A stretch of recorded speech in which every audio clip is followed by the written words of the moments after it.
So if I were to go around onto the left hand side and then click on the open sidebar, you can see that I have an option to click on new chat or new chat right here as well.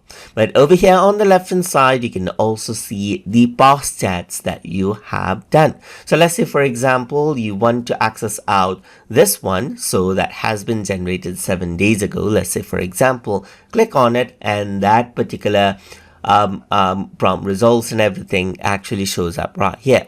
There's a thing for generate Microsoft Word document as well. As you can see right here, there's like a table, as you can see right here as well, and so forth, as you can see. So this is a generate table data, make a PowerPoint slide, and so forth. So you can see that there's this PowerPoint slide and content right here, just like this. So I'm just going to go around, and on top of it, I can add in a new prompt as well. For example, I can say something like, now give me the points that you kept in these slides as plain text here.